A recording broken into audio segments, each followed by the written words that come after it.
Bom dia a todos, bom dia a todas. Sejam muito bem-vindos e bem-vindas a mais um ICL Mercado Investimentos. Hoje, quinta-feira, aproximando aí do fim do ano, uma agenda um pouquinho mais esvaziada, mas a gente tem pontos importantes para trazer para vocês, porque de manhã a gente teve a divulgação do relatório trimestral de inflação, atualizando as projeções do Banco Central para os nossos indicadores, mostrando aí também se teve surpresa ou não do que eles previram no relatório passado. A gente tem algumas notícias importantes da Ásia, porque a gente teve ali um escândalo de segurança na Toyota, algo que derrubou bastante o mercado japonês hoje. Vamos passar por esse ponto e vamos trazer outros indicadores aí, que inclusive saíram ontem, como a confiança do empresário do comércio, divulgado pela CNC.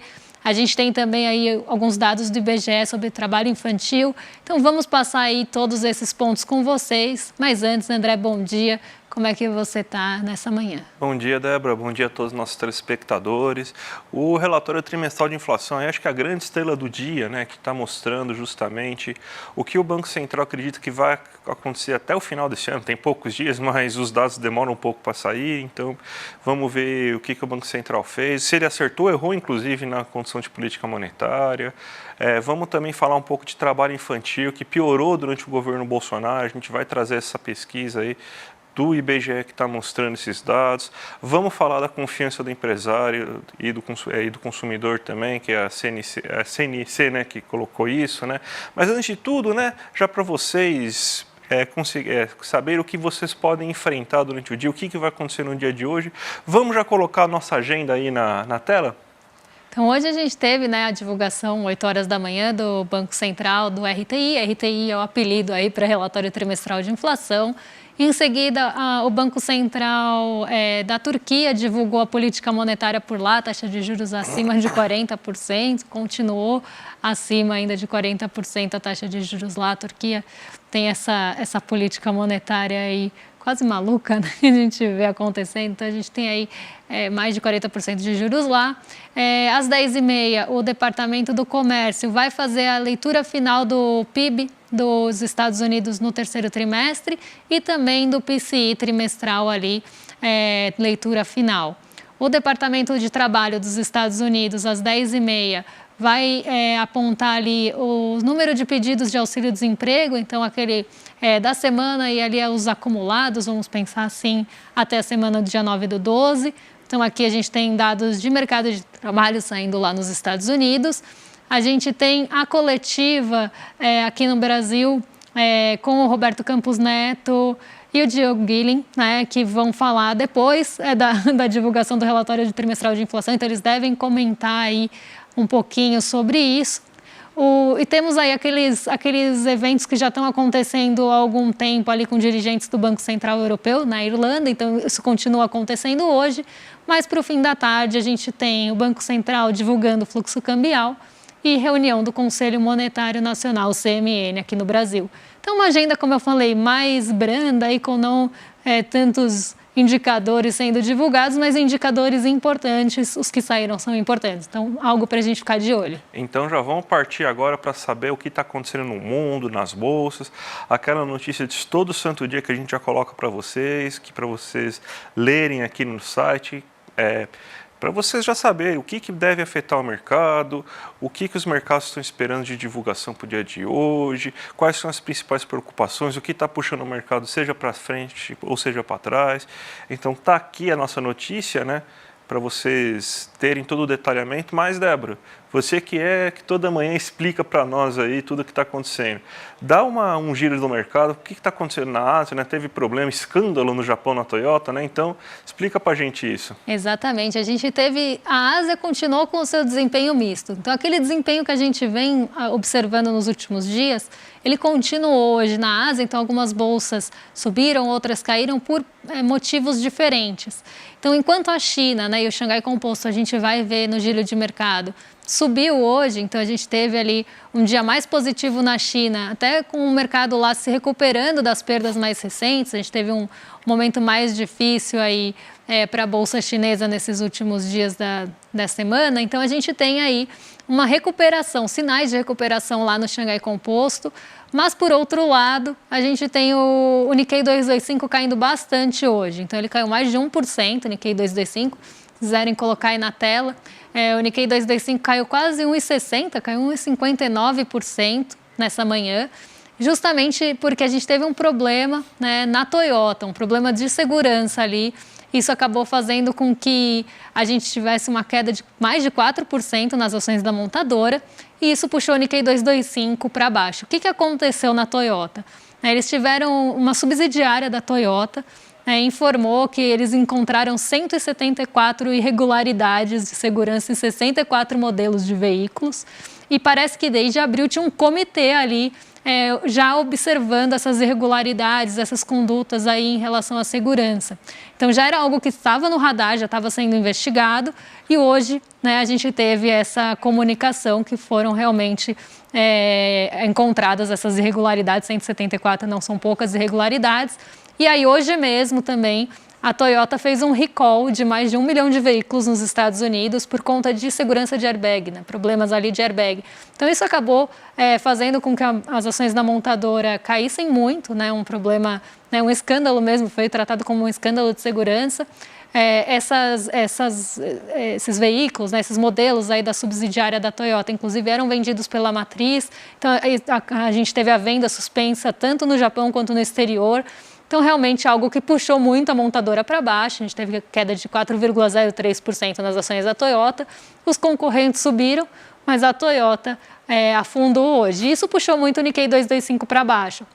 Então, a queda de 4% da Toyota contribuiu muito para essa queda do Nikkei 225, que vinha até numa toada boa, né, ali depois da decisão de política monetária do Japão.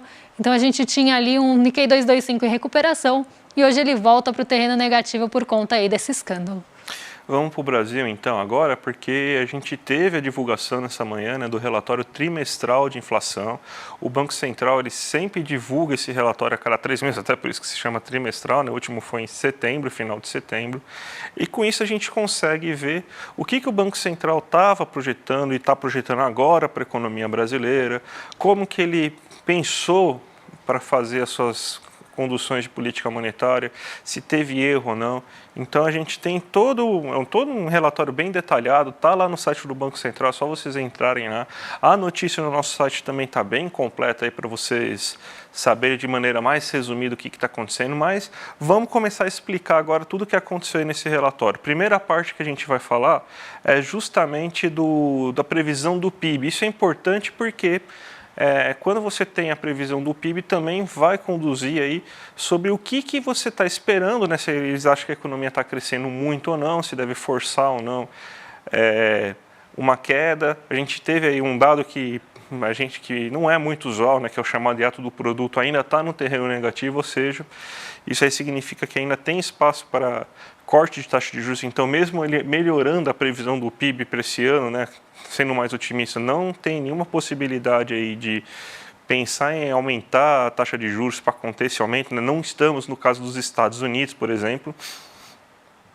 E a gente tem que agora, o Banco Central acredita que a economia no final de 2023 vai ser de um crescimento do PIB de 3%, antes ele esperava 2,9%. Então, ele superou, inclusive, o que o Boletim Focus estava prevendo, né? Então, ele está muito mais próximo agora do que está acontecendo do relatório do Ministério da Fazenda, né?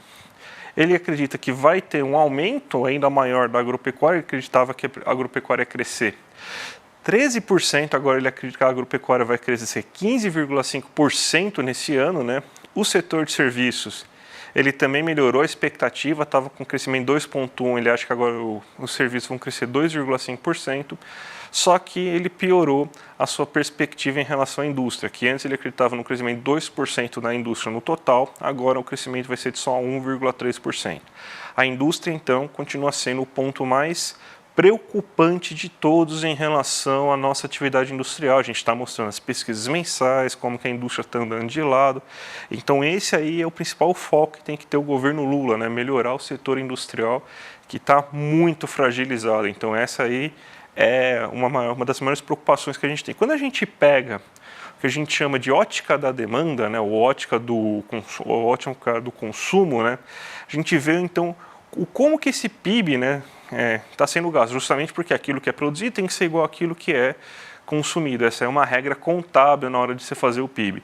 Então você vê que o consumo das famílias ele está puxando muito o PIB esse ano, 3,5% de aumento, um aumento expectativa até porque estava em 2,8% de aumento, né, o PIB, o consumo das famílias na última divulgação do relatório.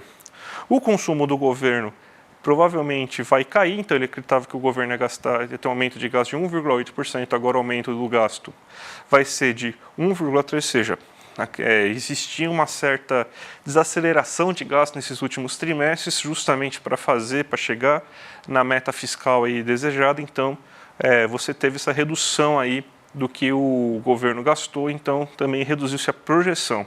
Um investimento que é justamente o gasto das indústrias é a pior parte do nosso PIB. Você teve um aumento do pessimismo em relação a isso. Antes se esperava que ia cair só 2,2%. Agora se espera que vai cair 3,4%. Mas as exportações, como a gente já está mostrando aí, a gente está tendo o nosso melhor ano, né? Vamos bater recorde no nível de saldo da balança comercial, um aumento de 8,8% das exportações em relação ao ano passado. Antes estava previsto um aumento de 6,7%. Também está previsto uma queda de 1,1% nas importações, ou seja, o saldo da balança comercial vai ficar maior ainda. Então, o que vai puxar o PIB pelo lado da produção é os serviços, que ele está só em 2,5%, mas ele tem um peso de quase 70% do PIB, no PIB brasileiro, então é ele que vai ser o grande motor. O agropecuário também vai crescer bastante, mesmo tendo uma participação menor, menos de 10% do PIB. E observando os consumos a nossa comércio exterior e as famílias, o gasto que as famílias estão tendo esse ano, que vão acabar puxando o PIB para cima, Débora. E a gente teve também, né, no relatório trimestral de inflação, aquela surpresa, né? O Banco Central acertou ou errou, André, a previsão para a inflação do último trimestre? Vamos lá que a gente vai mostrar isso, né? Porque isso aqui é importante para vocês entenderem o quê? Essa surpresa é o quê? O Banco Central ele vai lá e faz uma estimativa do que ele acha que vai ser a inflação. Isso aí justamente vai balizar o que o Banco Central faz na hora de aumentar ou reduzir taxa Selic. Então, o que o Banco Central fez? Ele superestimou as expectativas. Ele acreditava que a inflação de setembro seria de 0,38%, só que ela foi de 0,26%. Então, teve uma surpresa de 0,12% negativa. A de outubro, ele acreditava que seria de 0,41%, foi de 0,24%, uma surpresa negativa de 0,17%. Novembro, 0,39%, aconteceu uma inflação de 0,28%, uma surpresa negativa de 0,11%. No acumulado em 12 meses, o Banco Central acreditava que a gente estaria agora em 5,1% de inflação, só que a gente está em 4,68%, dentro da meta, inclusive, que o Banco Central estipula. Então, a surpresa que o Banco Central teve é de 0,42%. Parece pouco? Parece, né? Mas aí que está um grande problema, porque se ele está superestimando, significa que ele significa que ele tinha espaço para uma política monetária mais contundente, uma política monetária menos forçosa, menos agressiva. Então, ele poderia ter abaixado, inclusive, a taxa de juros um pouco mais. Ele está superestimando a inflação brasileira e, com isso, ele está colocando um remédio a mais, até pela própria lógica dele. Se ele está estimando a mais e ele está errando consecutivamente, significa que ele está dosando muito forte a taxa Selic.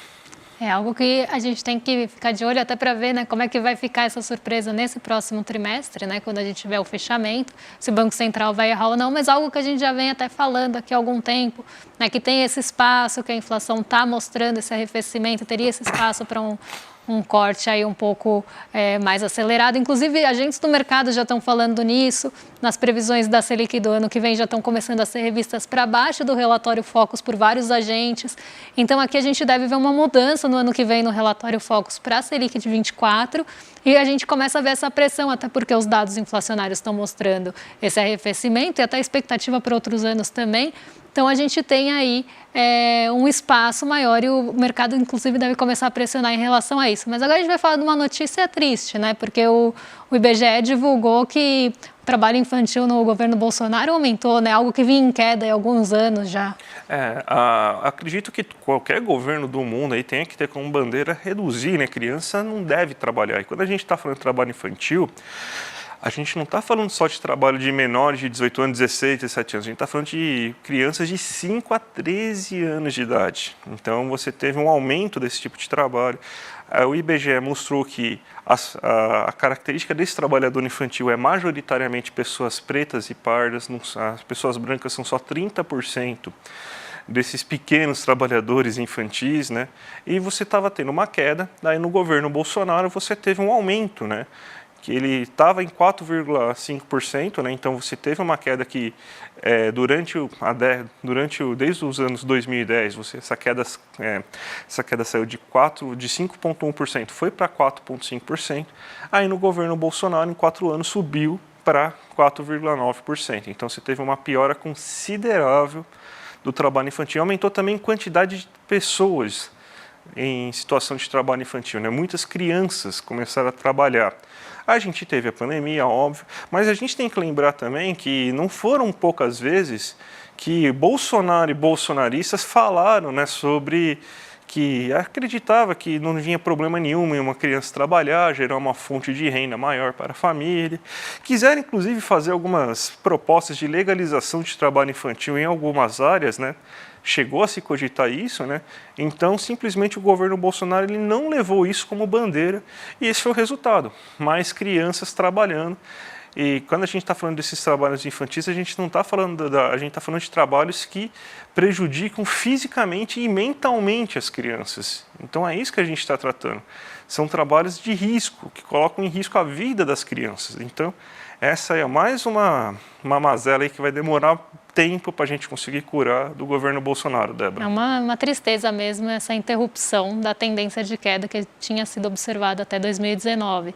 E a gente vai falar também de uma notícia não muito alegre, que é a confiança do empresário no comércio. A gente teve a divulgação ontem, ali por volta das 10h30, 11 horas, da CNC, né? E a gente teve uma queda na confiança do empresário do comércio, agora em dezembro, e a gente tem que lembrar que dezembro é um mês, né, aproximação de fim de ano, na verdade, normalmente é uma época que o comércio está mais animado. Mas a gente vê uma tendência de queda em todos os indicadores aí, exceto ali o de confiança para contratações, a gente vê uma tendência realmente de queda nos demais. Então, a linha laranja, para quem está vendo, acompanhando aqui com a gente, mostra a expectativa do comércio para o próximo, né, para os próximos meses, né, então para o futuro, vamos pensar assim. A linha azul mostra a confiança do comércio e a gente tem aí uma linha branca que mostra se ele vai investir e contratar, né? Então, aqui a gente tem essas 3 medidas aí sendo divulgadas. Depois a gente vai abrir para ver como é que ficou cada uma delas. Mas a gente vê que o índice no geral, né, ele caiu de 125 para 108 entre dezembro de 2022 e dezembro de 2023, e a gente vê essa aceleração de queda acontecendo aí desde outubro, né? Então, outubro, novembro e dezembro, 3 meses de queda na confiança, justamente quando o comércio deveria estar mais confiante com a aproximação do fim do ano. O mesmo acontece com as expectativas para o futuro, elas saem ali de 150,5 e vão para 140,8. Então, o comércio também não está, e aqui a gente vê até uma queda também acelerada a partir de outubro e uma manutenção ali entre agosto e setembro. Então, a gente vê esse comportamento do comércio mostrando que ele não está confiante nem no presente e nem para o futuro aí em relação à atividade comercial. E a gente vai ver também em que pontos ele não está confiante ou está mais ou menos confiante. E a gente tem ali esse índice de investimento em novas contratações aí também caindo ao longo do ano de 114,6 para 105.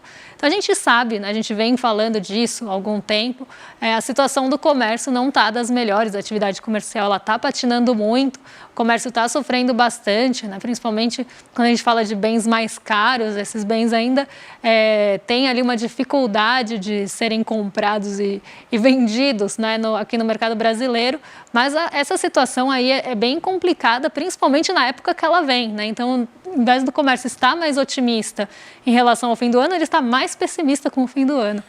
Isso aí tá. A gente estava esperando uma certa sazonalidade positiva agora nesse mês, né? E pelo visto não vai ocorrer, né? Mesmo com a renda aumentando, o desemprego menor. Se a gente acabou de ver uma expectativa maior de consumo das famílias aí, 3,5% de aumento do PIB dos consumos da família, mas esse consumo não está indo para o comércio, né? Ele está indo mais para os serviços, pelo visto, como um todo. Então, as pessoas não estão comprando, até porque as dificuldades de financiamento estão muito altas. Você tem ainda muita gente endividada, muita gente se endividou durante o governo Bolsonaro, pandemia, e para comprar coisas básicas, né, alimentação do dia a dia e tudo mais, e está demorando para esse pessoal sair dessas dívidas, mesmo com desenrola, é uma grande ajuda, mas ainda não pegou todo mundo, né, muita gente ainda está fora do desenrola, e o comércio sente, né, a gente vê aí que não está tendo o ritmo de atividade esperada para esse período do mês, né?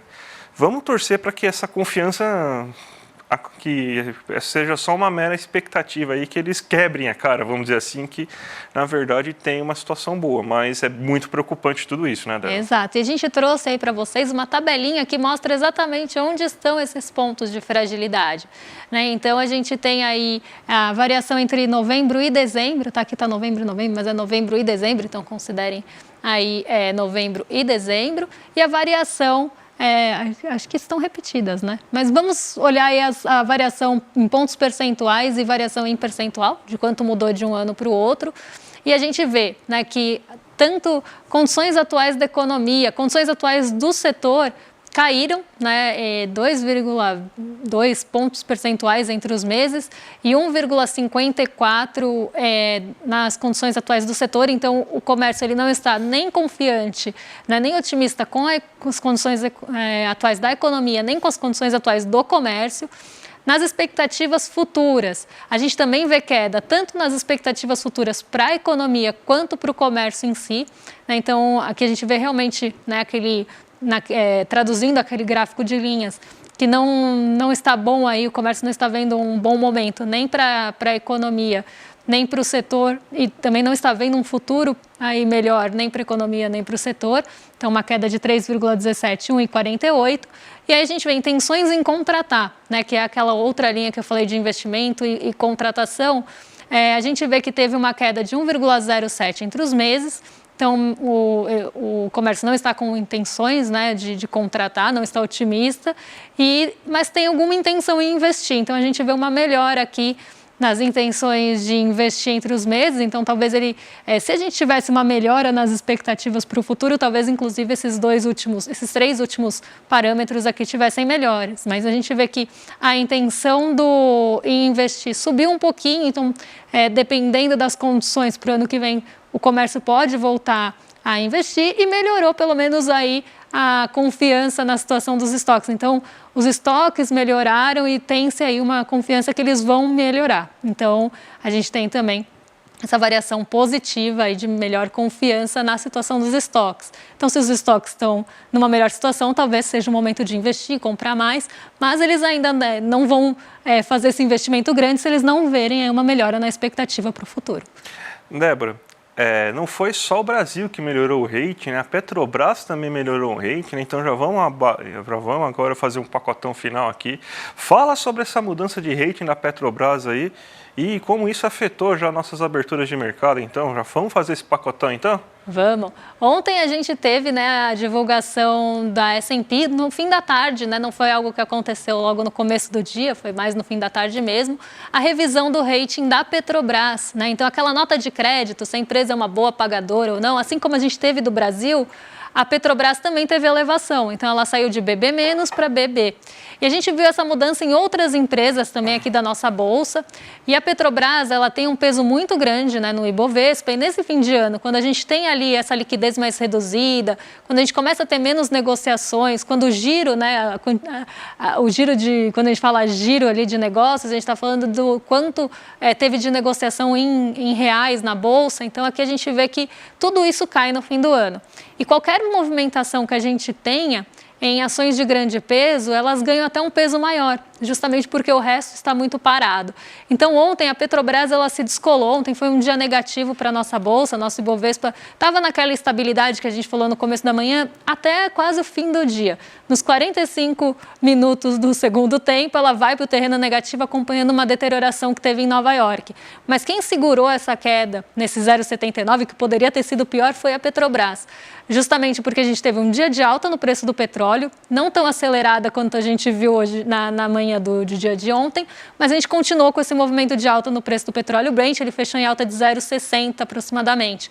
E aí veio essa notícia da S&P elevando essa classificação de crédito da Petrobras para BB. Então isso puxou um fôlego ainda maior e a Petrobras foi quem evitou aí que a nossa bolsa caísse mais ontem. Então, dia positivo ontem para a Petrobras e hoje ela continua também aí um pouco mais positiva. E o que isso influenciou no mercado, Débora? Vamos lá, abertura do mercado agora. Põe na tela aí a tela da Débora para a gente ver como que os mercados estão hoje. Tá uma alta considerável da Petrobras, mas não é só do Ibovespa, mas não é só Petrobras, né? Não, a gente tem a Vale puxando muito a alta hoje também, porque o minério de ferro negociado lá em Dalian, na China, subiu mais de 3,5%. Isso trouxe um otimismo para o setor de mineração e siderurgia como um todo. E a gente teve essa alta, inclusive, acelerada depois que saíram aqueles dados que eu falei que iam sair 10,5 nos Estados Unidos, eles já saíram. A gente não está vendo a abertura de Nova York aqui, mas quando aparecer vai sendo positivo, porque a gente teve uma surpresa do mercado na leitura do PIB do terceiro trimestre. Era esperado que o PIB ficasse em 5,2%, né, que era a última leitura. Ele ficou em 4,9% na leitura final, então abaixo da última projeção. Isso puxou ali aquelas expectativas para os juros para baixo, os rendimentos das treasuries também. E o monitoramento do CME Group foi reforçado naquela expectativa que deve começar o corte aí em março na taxa de juros nos Estados Unidos.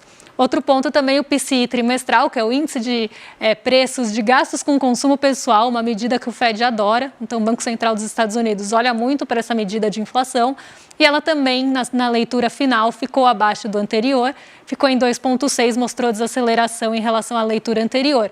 Então, isso tudo deve trazer também um cenário global, um cenário externo aí mais positivo e deve impulsionar nosso Ibovespa. Então, não só a Petrobras aí com seu rating revisado, como a Vale também que tem um peso grande. E como eu falei, todas as ações que têm peso grande ganham até uma importância maior. Nesse momento que o giro fica mais baixo, isso deve puxar aí o nosso Ibovespa para cima e a abertura de Nova York deve ser positiva. Se der tempo, ela vai aparecer aqui, porque está naquele delay. Então, ela deve ser mais positiva hoje por conta dessas surpresas que reforçaram aí a expectativa dos investidores dos cortes acontecerem mais cedo, mesmo com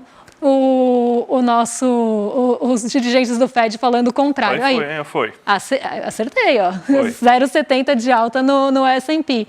O Nikkei 225, como eu falei aqui, é arredondamento, tá? Caiu 1,59% hoje. Xangai Composto ficou positivo aí nessa manhã, se recuperando das perdas mais recentes. O dólar, que ontem subiu justamente porque a gente teve uma correção tanto de bolsa quanto de dólar, né? A gente teve aquela realização de ganhos que a gente vê acontecendo quando a gente tem dias muito positivos acontecendo de forma consecutiva. Ontem o dólar teve um ajuste, foi para 4,92. Hoje ele volta para 4,87, caindo quase 1%, justamente aí apoiado nesse reforço de expectativa que o Fed deve cortar as taxas de juros mais cedo. Então, a gente vê até uma pressão do mercado aqui, porque os dirigentes estão falando, não, tem que olhar a inflação, tem que olhar o cenário inflacionário, tem que olhar o cenário do ano que vem, é muito cedo, e o mercado continua jogando as treasuries para baixo. Então, a gente vê, inclusive, uma pressão do mercado para que esse corte aconteça em março. E hoje ele continua, essa pressão continua e isso faz o dólar se desvalorizar, tanto frente ao real, quanto frente aos seus pares, que é o que a gente vê aí no DXY, que cai 0,53%. O petróleo Brent, que subiu ontem, hoje ele está caindo, né? Então ele subiu muito essa semana por conta daquela questão no Mar Vermelho, do ataque aos navios, toda o temor que isso gerou ali em relação a mudanças de rotas. Hoje ele também sofre correção e volta para baixo dos $80. Ontem ele fechou ali perto dos 80, mas ainda ficou abaixo e agora ele se distancia ainda mais. Ótimo, Débora. Débora, a gente ontem, né, teve a grande estreia aí da nossa primeira série, né, exclusiva aí do ICL, A Luta pela Esperança, um sucesso, gente. Só para alunos do ICL, então se você ainda não é aluno do ICL, vira aluno aí, para ver essa série que está imperdível com o nosso querido padre Júlio Lancelotti, com o Leonardo Boff e com o Chico Pinheiro. Então, gente, só para relembrar, ó, primeira série exclusiva de CL, A Luta pela Esperança. Então, vale a pena, gente. E se você já é aluno, não perca, tá imperdível essa série. E hoje, vamos continuar aqui também nos nossos canais de CL, porque às 5 horas da tarde a gente tem o William De Luca no Rolê ICL. Às 6 horas da tarde a gente já vai para o ICL Notícia segunda edição com a Gabi Varela, com o Chico Sá e com o Chico Pinheiro. E às 7h30 da noite a gente tem o Sinapse com o César Caleron e a Robertinha Garcia. E agora, Débora, você vai se despedir aí, porque esse é o último dia no ano, né? Então a Débora volta no que vem, tá bom, gente? Fiquem tranquilos. Mas amanhã tem ICL Mercado. Amanhã tem ICL Mercado, mas eu faço sozinho. Mas a Débora, último dia do ano agora, né? Amanhã tem a sequência que vocês já conhecem, então Desperta às 7, tem aí o ICL Notícias primeira edição, tem o Em Detalhes em seguida, ICL Mercado Investimentos vai acontecer, vocês vão estar aí na excelente companhia do André. Eu vou me despedir de vocês, porque eu volto só no ano que vem. Então, no dia 8 de janeiro, a gente está de volta com o ICL Mercado Investimentos para falar de tudo o que aconteceu ou não aconteceu nesse fim de ano, que deve ser muito parado. A gente já está vendo aí as coisas diminuírem o ritmo. Então, eu volto no dia 8, quero desejar para vocês aí um excelente final de ano, excelentes festas e aí um ótimo ano novo. O meu ano novo vai começar antes, dia 28 de dezembro, mas eu desejo aí para vocês um excelente ano novo e até ano que vem. Eu volto amanhã, tá bom, gente? Um abraço. Tchau, tchau. O ICL tem um convite para você. Quem faz esse convite é Leonardo Boff. Eu estou feliz de estar aqui junto com esse grande jornalista que é o Chico Pinheiro e esse extraordinário padre que é o padre Júlio Lancelotti, que trabalha com aqueles que estão na rua, sofredores. E nós vamos refletir nesses vários tópicos sobre a esperança do nosso país, do nosso mundo. Convido a vocês a acompanharem essas gravações, porque elas suscitam em nós um compromisso para melhorar a situação do nosso mundo. A Luta pela Esperança. Essa conversa fraterna, em vários episódios, você não pode perder.